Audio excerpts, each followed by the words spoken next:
Hi everyone, Heather from Core Fabrics, coming to you with our latest fabric launch this week, and this is one that we're really happy about and we're really excited to bring to you. So, you may or may not know that one of the things we were really interested in exploring when we opened the fabric store was trying to connect our community and our customers who love to make things with people who are producing and making things in other parts of the world, right? So much of the traditional ways that we manufacture, we produce things, right? The ways that we've done it for thousands of years are kind of getting lost to the sands of time with industrialization, with factories, with global free trade. And we want to make sure that the traditional ways of making things don't get lost and that we are able to connect the people sewing in North America or Europe or Asia with the people who are perhaps producing these textiles in smaller villages and towns around the world, while also being obviously very sensitive to the places and people that are producing these textiles. So all of that said, we were really excited when we found this supplier. They are based in Ghana. All of these textiles that I'm about to show you are produced using traditional wax resist batik techniques. The woman who owns the company, so it's a woman-owned company, she employs local women as well to produce all these textiles. We're going to be sharing some videos on social and maybe on our YouTube that show you how these are actually produced. It's incredibly cool. It's just a really fascinating way to make fabrics when you just think about, traditionally now everything's digitally printed and you're going to see how these are made.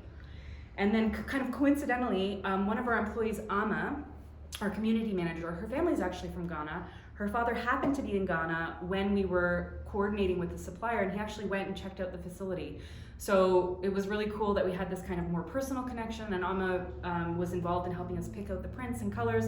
And so it was just kind of fun to find these incredible textiles that are made across the world and still have this really personal connection here in Montreal with somebody on our team whose family used to actually deal and import-export textiles. So it was just kind of a weird full circle. All of this to say, how is a batik textile produced? Well, you take a piece of fabric and then you stamp on top of the fabric with wax, and then the fabric is dyed, and anything that doesn't have that wax on it stays whitish, and the opposite. If it has the wax on it, it stays whitish, and then anything that's exposed gets dyed. So when I unwrap this, what you're looking at, these white areas are where the wax was, and then the darker areas where the dye seeped through. And so this is all done by hand. These are all stamped by hand. You can picture this is not done by the roll, right? Like we get these in I think 10-meter lengths. So this isn't like a factory where they have this huge roll of fabric. This is really done in small batches. It's laid out on a table, they stamp everything.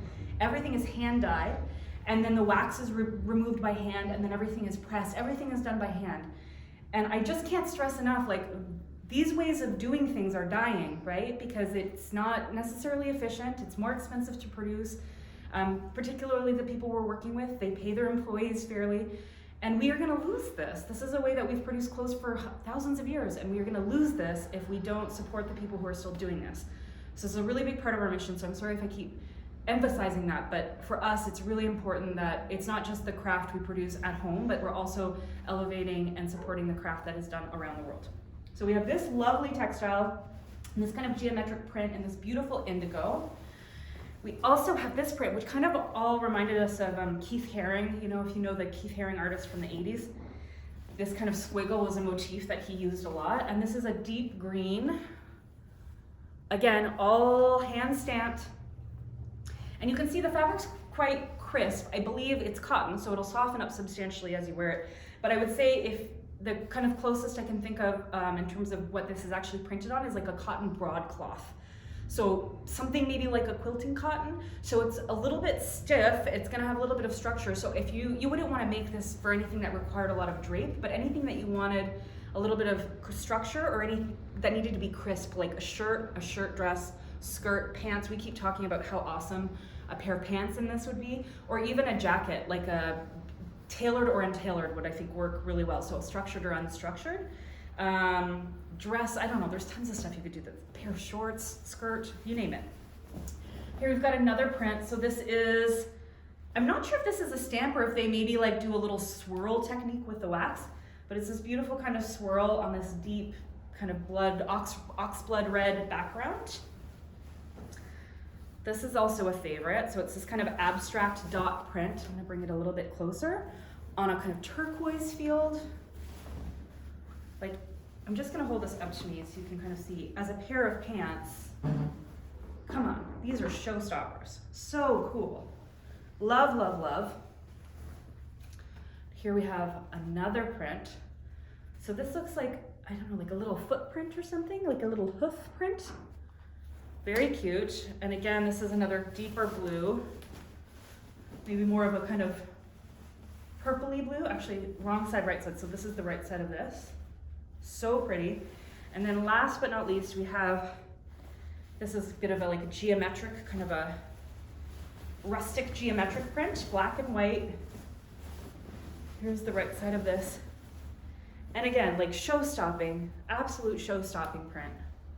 We are just so excited about this. We hope you guys love these. We would love to bring this supplier back.